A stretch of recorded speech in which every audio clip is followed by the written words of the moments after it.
வணக்கம். மயில் ஆஸ்ட்ரோ டிவிக்கு உங்களை அன்போடு வரவேற்கிறோம். ஏஆர் ஜுவல்லரி வழங்கும் 2025ஆம் ஆண்டு தமிழ் புத்தாண்டு ராசி பலன்களை காணலாம்.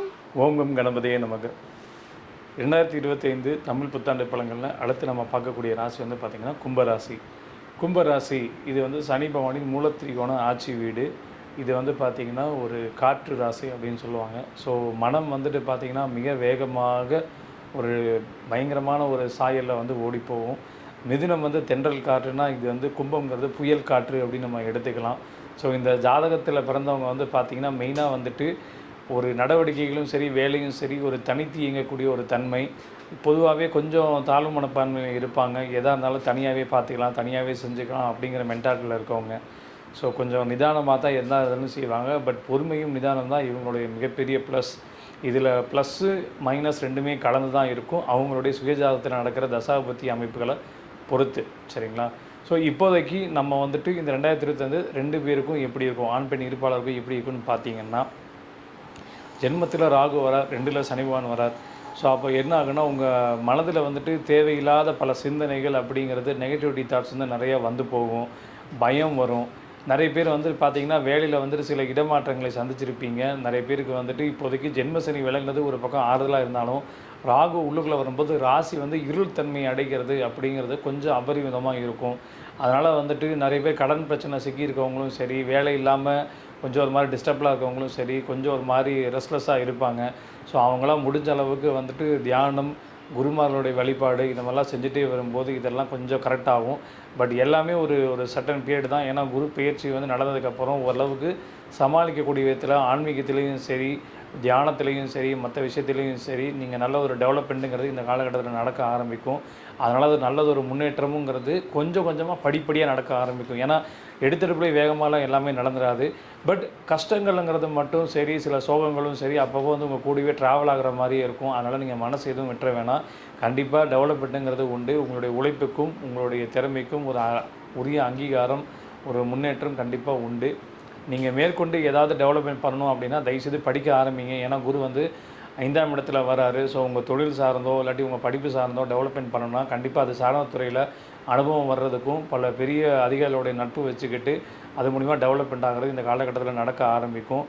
மெயினாக வந்து பேரண்ட்ஸோட ஆரோக்கியம் வந்துட்டு ரொம்ப இம்பார்ட்டன்ட் கொடுக்க ஆரம்பிங்க. ஏன்னா அவங்களுக்கு தான் அப்பப்போ அடிக்கடி உடம்பு சரியில்லாமல் போகும்.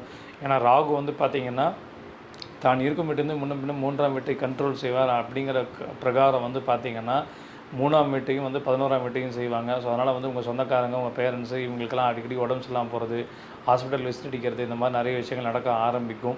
ஏன்னா சனிபான் 2ஆம் வீட்டில் தொடர்பு கொள்ளும்போது பணம் சார்ந்த விஷயங்களும் சில பிரச்சனைகள் உண்டாகும். கடன் வாங்குறதாலும் உங்கள் சக்திக்கு மீறி கடன் வாங்காதீங்க. முடிஞ்ச அளவுக்கு அதை குறைச்சே வாங்கிக்கோங்க. பிளான் பண்ணாலும் வந்துட்டு கொஞ்சம் வந்து கரெக்டாக பிளான் பண்ணி அது சரியாக எக்ஸிக்யூஷன் பண்ணுறதுக்கு ஸ்டெப் பை ஸ்டெப்பாக பிளான் பண்ணுங்கள். ஒரே ஸ்ட்ரெச்சில் கடன்னு போகிற மாதிரிலாம் போக வேணாம். ஏன்னா இந்த ராகு வந்து செவ்வாயோட காம்பினேஷன் வரதுனால வேகமாக வந்துட்டு தப்பாக போகிறதுக்கு முடிவு பண்ணுவார். ஸோ எந்த இடத்துலையுமே நிறுத்தி நிதானமாக பண்ண ஆரம்பிச்சிங்கன்னா கண்டிப்பாக வந்து ரொம்ப நல்லா இருக்கும். சரிங்களா? மேற்கொண்டு இதில் வந்து பார்த்திங்கன்னா மக்களுடைய அபிமானம், வேலை செய்கிற இடத்துல ஒரு சின்ன சின்ன ஒரு தடங்கல்கள், அவங்கள வந்து உங்களை குற்றம் சொல்கிறது, உங்களை வந்துட்டு நெகட்டிவிட்டிவாக பேசுகிறது, நீங்கள் செஞ்ச வேலைக்கு உண்டான அங்கீகாரம் கிடைக்கிறதுக்கு வந்துட்டு வேற ஒருத்திட்ட மாற்றி கொடுக்குறது, இதெல்லாம் நடக்க ஆரம்பிக்கும். மெயினாக ஃபாரஸ்ட் டிபார்ட்மெண்ட்டில் வேலை செய்கிறவங்க, போலீஸ் டிபார்ட்மெண்ட்டில் வேலை செய்கிறவங்க, கருவூலத்தில் வேலை செய்கிறவங்க, பேங்க்கில் வேலை செய்கிறவங்க, இவங்கெல்லாம் வந்து பார்த்திங்கன்னா கொஞ்சம் பார்த்து கவனமாக இருந்துக்கணும். ஏன்னா இந்த காலகட்டத்தில் பணம் திருடு போவதுக்குண்டான வாய்ப்பு, உங்கள் பேரில் அவச்சொல் விழுவதுக்குண்டான வாய்ப்பு இதெல்லாம் இருக்குது. ஸோ இந்த மாதிரி விஷயத்தில் கொஞ்சம் இருக்கவங்க கவனமாக இருந்துக்கோங்க. மேலதிகாரிகளுக்கு மெமோலாம் இஷ்யூ பண்ணுற மாதிரி சில சூழலை நீங்களே போய் அமைச்சிக்காதீங்க. வேலைக்குண்டான நேரமும் சரி, வேலை முடியறவும் சரி, கொஞ்சம் எக்ஸ்ட்ராவாக வேலை செய்கிற மாதிரி தான் இருக்கும். பட் பரவாயில்ல, எடுத்துக்கோங்க. அது மூலிமா டெவலப்மெண்ட்டுங்கிறது ஒரு 2 வருஷம் கழித்து உங்களுக்கு ரொம்ப சூப்பராக வந்து சனி பகவான் வந்து வழி அனுப்பி வைப்பார். பட் நடக்கக்கூடிய சில சம்பவங்களுக்கு குரு பகவான் ஒரு ஆறுதல் கொடுப்பார். கேது 8ஆம் வீட்டோட ஐ மீன் 7ஆம் இடத்தோட தொடர்பு கொள்றதுனால உங்களுக்கு வந்து பார்த்திங்கன்னா இந்த மறைப்பொருள் அறியும் ரகசியம், உங்களுடைய வேலைக்காரங்க என்ன நினைக்கிறாங்க, நீங்கள் எப்படி இருக்கீங்க, உங்களுடைய சிந்தனை எப்படி இருக்குது, எல்லாமே வந்துட்டு ஒரு சீர்தூக்கிப்பீங்க. நிறைய பேர் இவ்வளோ காலமாக யோகா கிளாஸுக்கு போகிறவங்களாம் இனிமேல் யோகா கிளாஸ் போக ஆரம்பிப்பாங்க. அது மூலிமா ஒரு மனம் ஒரு சமநிலையை வச்சுக்கிட்டு அடுத்த கட்டத்துக்கு நீங்கள் போகலாம். இப்போ நம்ம அடுத்து செக்மெண்டேஷன் வரையாக நம்ம பார்க்க போகிறப்போ அரசியல்வாதிகளுக்கு இந்த கும்பராசி மக்களுக்கு எப்படி இருக்கும் வந்து பார்த்திங்கன்னா, அரசியலில் வந்துட்டு சில எதிரிகள் மறைமுகமாக தோன்றுவாங்க. அது மூலிமா உங்களுக்கு சில சிக்கல்கள் வந்துட்டு ஆட்டோமேட்டிக்காக க்ரியேட் ஆகிட்டே இருக்கும். ஆனால் அதை நீங்கள் ஐடென்டிஃபை பண்ணுறதுக்குள்ளே உங்களுக்கு வந்துட்டு தேவையில்லாத சில கெட்ட பேர்களும் அவப்பெயர்களும் சந்திக்கக்கூடிய விதி அமைப்பு உண்டு. கும்பராசியில் வந்துட்டு 7.5 சனி ஜென்ம சனி முடிஞ்சாலும் அதோட தாக்கம் அப்படிங்கிறது இந்த 2025 கடைசி வரைக்கும் இருக்கும். 2026 ஜனவரிக்கு அப்புறம் தான் வந்துட்டு ஒரு டெவலப்மெண்ட்டுங்கிறது சத்தியமாக உண்டு. ஸோ அது வரைக்கும் எந்த ஒரு விஷயத்தையும் பொறுமையாக நிதானமாக கையாளுங்க. தேவையில்லாமல் அடுத்தவனை திட்டுறது, வாயில் வசனம் பேசுகிறது அப்படின்லாம் எதுவுமே வேணாம். அதே மாதிரி வந்து பார்த்திங்கன்னா, உங்கள் கீழ் வேலை செய்கிற தொண்டர்களுக்கு வந்துட்டு ஏதாவது பிரச்சனைனா உங்களால் முடிஞ்ச ஹெல்ப் வந்துட்டு தூரமாக இருந்து பண்ணுங்கள். நானே போய் ஹெல்ப் பண்ணணும்னு சொல்லிட்டு நீங்களே போய் பஞ்சாயத்தில் போய் சிக்கிக்க வேணாம். முடிஞ்ச அளவுக்கு பண உதவி பண்ணுறதா இருந்தாலும் ஆன்லைனில் ட்ரான்சாக்ஷன் பண்ணிக்கோங்க. அப்போ தான் ஒரு ப்ரூஃப் இருக்கும். இல்லாட்டி அந்த பணத்தை நான் வாங்கவே இல்லை அப்படின்னு சொல்லிட்டு உங்களை அப்படியே ஏமாற்றிட்டு போகக்கூடிய விதி அமைப்பும் உண்டு. அதனால் கட்சியில் இருக்கிறவங்ககிட்டையும் சரி, கீழே இருக்கிறவங்ககிட்டையும் சரி பார்த்து பக்குவமாக நடந்துக்கோங்க. உங்களுக்குன்னு ஒரு காரியம் ஏதாவது கொடுத்தாங்கன்னா அந்த காரியத்தை நீங்களே முன்ன நின்று செய்யுங்க. அதை அடுத்தவங்ககிட்ட மாற்றி விடுறது, அடியாளர்களுக்கு செஞ்சு கொடுக்குறது இதெல்லாம் வேணாம். நல்ல விஷயங்களை நீங்களே முன்னே செய்யுங்க. முடிஞ்ச அளவுக்கு கெட்ட விஷயங்களுக்கு துணை போகிறத வந்துட்டு நிப்பாட்டிக்கோங்க. அதுதான் உங்களுக்கு எப்போவுமே சேஃப்டி. இல்லை அதையும் தாண்டி நான் செய்வேன் பிடிப்பேன் அப்படின்னு நீங்கள் போனீங்கன்னா நீங்கள் வந்துட்டு பார்த்தீங்கன்னா தேவையில்லாத சட்ட சிக்கல்களுக்கு உள்ளாகி ஜெயிலுக்கு போகக்கூடிய சூழ்நிலையும் இந்த காலகட்டத்தில் உண்டு. சரிங்களா? முடிஞ்ச அளவுக்கு வந்துட்டு நேர்மையாகவும் நாணயமாகவும் எல்லாத்தையும் நடந்துக்கோங்க. கரெக்டாக இருந்துட்டிங்கன்னா இந்த 2025 தமிழ் புத்தாண்டில் வந்துட்டு பார்த்திங்கன்னா அரசியல்வாதிகளுக்கு ஓரளவு வந்து தடைகள் இருந்தாலும் அதை சமாளிக்கக்கூடிய தைரியம் குரு பகவான் உங்களுக்கு கொடுப்பார். சரிங்களா? அடுத்தது வந்து பார்த்திங்கன்னா உத்தியோகஸ்தர்களுக்கு இந்த காலகட்டம் வந்து பார்த்திங்கன்னா கொஞ்சம் சுணக்கமாக தான் போகும். விரும்பத்தகாத இடமாற்றங்கள், சில புது இடம், சில அந்நிய பாஷையை பேசுகிற ஒரு மொழிகளுடைய தொடர்பு, இந்த மாதிரி இடத்துல வந்து ட்ரான்ஸ்ஃபர் நடக்கும். அது மூலிமா உங்களுக்கு வந்து பார்த்திங்கன்னா அந்த இடத்தோட மிங்கில் ஆகிறதுக்கே கொஞ்சம் டைம் எடுக்கும். இதில் வந்து பார்த்திங்கன்னா லேடிஸ் வந்து நிறைய பேர் கொஞ்சம் கஷ்டப்படுவாங்க. ஏன்னா அவங்களுக்கு வந்துட்டு ஹெல்த்லேயும் கொஞ்சம் பாதிப்பு வரும். மெயினாக அடிவயிறு, கணுக்கால் இந்த பகுதியில் வந்து வலிகள் அப்படிங்கிறது ஜாஸ்தியாகும். சில பேருக்கு முதுகு தண்டோட பாதிப்பு அப்படிங்கிறது இந்த காலகட்டத்தில் நடக்க ஆரம்பிக்கும். பைக்கில் ரொம்ப பேர் ட்ராவல் பண்ணுறவங்க, மார்க்கெட்டிங் சேல்ஸில் இருக்கவங்க தயவுசெய்து ஒரு தடவை வந்துட்டு உங்களோட ஹெல்த்தை வந்து செக்அப் பண்ணிக்கோங்க. சுகரு, பிபி இதெல்லாம் வந்துட்டு திடீர்னு ஷூட்டப் ஆகும். அதனால் முடிஞ்ச அளவுக்கு வந்துட்டு ஹார்ஸாக பேசிக்கிறத அவாய்ட் பண்ணிக்கோங்க. தண்ணி நிறையா குடிங்க. அப்போ தான் வந்துட்டு உங்களுக்கு மனசாந்தி அப்படிங்கிறதுக்கும். கண்டிப்பாக நடைப்பயிற்சி இந்த காலகட்டத்தில் ரொம்ப முக்கியமான ஒன்று. எல்லாருமே 2 வீலரில் போகிறது, 4 வீலர் போகிறதுன்னு இல்லாமல் நடக்கிறதுக்கு எவ்வளோ தூரம் பழக முடியுமோ பண்ணிக்கோங்க. அது என்றைக்குமே உங்களுக்கு ஹெல்ப் பண்ணும். பெண்கள் அதே மாதிரி வந்துட்டு ஆண்கள்கிட்ட வந்து நான் நட்பாக தான் பழகுறேன் அப்படின்னு சொல்லி போட்டு உங்கள் ஹஸ்பண்டுக்கு தயவுசெய்து ஏதாவது தப்பான நியூஸ் போகிற மாதிரி சில ஸ்ப்ரெட்டெல்லாம் பண்ணுவாங்க. காசிப்ஸ் க்ரியேட் ஆகும். ஸோ முடிஞ்ச அளவுக்கு வந்துட்டு யாராக இருந்தாலும் ஒரு கீப் டிஸ்டன்ஸ் அப்படிங்கிற மாதிரி நல்லா பழகிக்கோங்க, பேசிக்கோங்க. ஆஃபீஸ் வேலையை ஆஃபீஸோட முடிச்சுக்கோங்க. ஃபோன் கால் வந்து வீட்டுக்கு வர்றது இதெல்லாமே எதுவுமே வேண்டாம். ஏன்னா இந்த காலகட்டத்தில் தேவையில்லாத சந்தேகங்கள் கணவன் மனைவிக்கிடையே உருவாகும். அதுவும் ஒரே கம்பெனியில் வேலை செய்கிற கணவன் மனைவிகளுக்கு, ஐடி கம்பெனியில் வேலை செய்கிறவங்களுக்கு பல பஞ்சாயத்துகள் நிச்சயமாக உண்டு. அதனால் வேலை செய்கிற இடத்துல கவனமாக இருந்துக்கோங்க. ஓகே.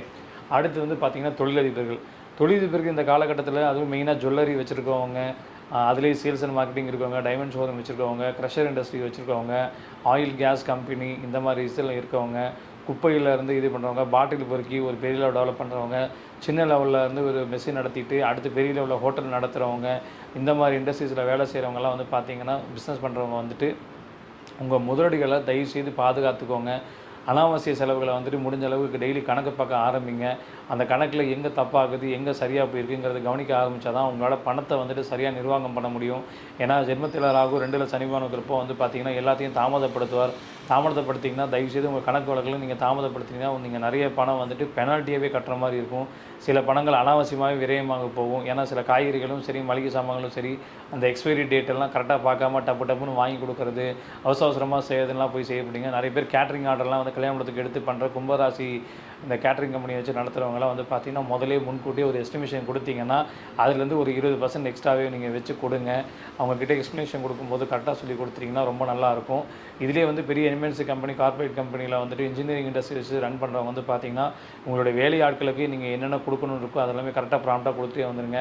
வேலையாட்கள் தான் இப்போதைக்கு உங்களை காப்பாற்றக்கூடிய ஒரு ஆளாக இருப்பாங்க. ஏன்னா சனிபான் வந்துட்டு குருபான் வீட்டில் உட்காந்துருக்கனால வேலையாளர்களுக்கு ஒரு இம்பார்ட்டன்ட் கொடுங்க. அவங்களுக்கு உண்டான சாப்பாடு, அவங்களுக்கு உண்டான டீ, அதுக்கப்புறம் அவங்களுடைய பெனிஃபிட்ஸ்லாம் என்ன இருக்கோ அதெல்லாமே சிறப்பாக பார்த்துக்கிட்டிங்கனாலே ரொம்ப நல்லாயிருக்கும். இதில் மெயினாக வந்து பார்த்திங்கன்னா பிறமொழி பேசும் மக்கள், அதாவது இந்த வடக்கு நண்பர்கள்னு சொல்லுவாங்க பார்த்திங்களா, அவங்கெல்லாம் வந்துட்டு நிறைய பேர் இண்டஸ்ட்ரீஸில் வேலை செய்வாங்க. அவங்கக்கிட்ட க்ரைம் ரெக்கார்ட்ஸ் எல்லாம் என்ன எதுன்னு இருக்குங்கிறது ஒரு தடவை போலீஸ்கிட்ட வெரிஃபிகேஷன் பண்ணிக்கோங்க. ஏன்னா புதுசாக ஆளுங்களை எடுக்கிறப்போ வந்துட்டு இந்த மாதிரி சில பிரச்சனையை சந்திக்கக்கூடிய விதி அமைப்பு கும்பராசிகளுக்கு நிச்சயமாக உண்டு. So police verification with proper டாக்குமெண்ட்ஸோடு உள்ளே வச்சு பார்த்துக்கோங்க. ஹாஸ்டலில் நீங்கள் ரூம் கொடுக்கும்போது அந்த ஹாஸ்டல் வந்து கரெக்டாக மெயின்டைன்லாம் பண்ணுறாங்களா இதெல்லாம் பார்த்துக்கிட்டு செக் பண்ணிக்கோங்க. ஏன்னா நிறைய government company, mill, weaving mill இந்த மாதிரி சைட்டில் வந்து நிறைய பேர் ஒரு ஃபேமிலியோட வந்து ஸ்டே பண்ணியிருப்பாங்க. ஸோ அவங்க ரெக்கார்ட்ஸ் எல்லாம் பார்த்துட்டு நீங்கள் பண்ணிக்கிறது உங்களோட சேஃப்டி சைடில் நீங்கள் கரெக்டாக இருந்துக்கிறது ரொம்ப நல்லதுங்க. சரிங்களா? அடுத்து வந்து மாணவ மாணவிகளை பொறுத்தளவுக்கு வந்து பார்த்திங்கன்னா படிப்பு வந்துட்டு கொஞ்சம் சுமாராக போகும். முடிஞ்ச அளவுக்கு டியூஷன் போயிடுங்க. உங்களுக்கு எந்த சப்ஜெக்ட் வீக்காக இருக்கோ அந்த சப்ஜெக்ட்டுக்கு உண்டான விஷயங்கள் பண்ணுங்கள். இதிலே வந்துட்டு ஒரு அதாவது ஒரு 15-16 வயசில் இருக்கிற பெண்கள் வந்துட்டு முடிஞ்ச அளவுக்கு வந்துட்டு நீங்கள் ஒரு கேர்ளாக இருந்தால் ஒரு லேடி டியூஷன் மாஸ்டர் கிட்டேயும், பாயாக இருந்தால் ஒரு பாய் டியூஷன் மாஸ்டர் கிட்டேயும் வந்துட்டு போகிறது ரொம்ப நல்லது. ஏன்னா உங்களுக்கு இந்த மாதிரி விஷயங்களையும் சில இடத்துல பிரச்சனைகள் உருவாகும். அங்கே போய்ட்டும் வந்துட்டு தேவையில்லாத சில தீய நட்புகள் உருவாகக்கூடிய வாய்ப்புகளும் அதிகம். ஸோ எந்த வேலைக்காக நம்ம போகிறோமோ, அதாவது படிப்பு சம்மந்தப்பட்ட வேலைக்கு போனால் அந்த படிப்பை மட்டுமே பார்த்து பக்குவமாக படிச்சுட்டு வெளியே வர மட்டும் பாருங்கள். எக்ஸாமில் வந்துட்டு முதல்ல தெரிஞ்ச கேள்விகளுக்கு ரிப்ளை பண்ணிக்கிட்டு அதுக்கப்புறம் தெரியாத கேள்விக்கு எடுத்துக்கோங்க. ஸோ கண்டிப்பாக வந்துட்டு ஃபெயில் ஆகக்கூடிய தன்மையை தாண்டி ஜஸ்ட்டு பாஸ் ஆச்சு கண்டிப்பாக நம்ம பாஸ் ஆகிடுவோங்கிற நம்பிக்கை கண்டிப்பாக உங்களுக்கு க்ரியேட் பண்ணி கொடுப்பார் குரு பகவான். சரிங்களா? ஸோ பொதுவாக இந்த கும்பராசிகளுக்கு பொதுவான வழிபாடு அப்படின்னு வந்து எடுத்துக்கிட்டிங்கன்னா, மலை மேலே இருக்கக்கூடிய சிவன் கோயில் வழிபாடும், ஆற்றங்கரை பக்கத்தில் இருக்கக்கூடிய அரசமரம் பிள்ளையார் கோயில் வழிபாடும் செய்கிறது ரொம்ப நல்லது. இன்னும் இந்த ராசி மட்டும் 2 நம்ம சொல்கிறாரு அப்படின்னு நீங்கள் எடுத்துக்க வேணாம். ஏன்னா உங்களுக்கு நிறைய வந்துட்டு பிரச்சனை அப்படிங்கிறது இருந்துக்கிட்டே இருக்குது. ஸோ திங்கட்கிழமை சிவன் கோயில் வழிபாடும் வந்துட்டு ஆற்றமரை அரசன் கோயிலுக்கு வந்துட்டு டெய்லி போயிட்டு வந்தாலும் ஓகே தான். இல்லை சார் எங்களுக்கு அவ்வளோ தூரமாக இருக்குது அப்படின்னா வாரத்தில் ஒரு நாள் வந்துட்டு சனிக்கிழமை போல் போயிட்டு வந்தீங்கன்னா உங்களுக்கு ரொம்ப நல்லா ஹெல்ப்ஃபுல்லாக இருக்கும்.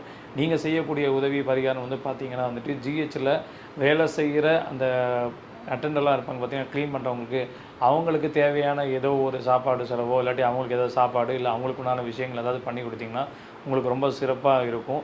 அதே போக வந்து பார்த்திங்கன்னா வயது முதிர்ந்தவர்களுக்கு உங்களால் உதவி எங்கே நீங்கள் பார்த்தாலும் அவங்களுக்கு ஏதாவது தேவைன்னு கேட்டு அது அன்னதானமாவோ இல்லாட்டி மெடிசினோ இல்லாட்டி ஏதோ ஒரு செருப்போ கொடையோ என்ன வேணுமோ அவங்களுக்கு நீங்கள் கேட்டு வாங்கி கொடுத்தீங்கன்னா இந்த காலகட்டம் ரொம்ப அருமையாக இருக்குங்க.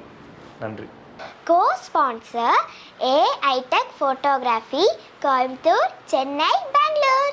Sri Krishna Tour and Travels, Coimbatore. நம்ம மயில் ஆஸ்ட்ரோ டிவியை லைக் பண்ணுங்கள், கமெண்ட் பண்ணுங்கள், ஷேர் பண்ணுங்கள், மறக்காமல் சப்ஸ்கிரைப் பண்ணி பெல் பட்டனை கிளிக் பண்ணிடுங்க.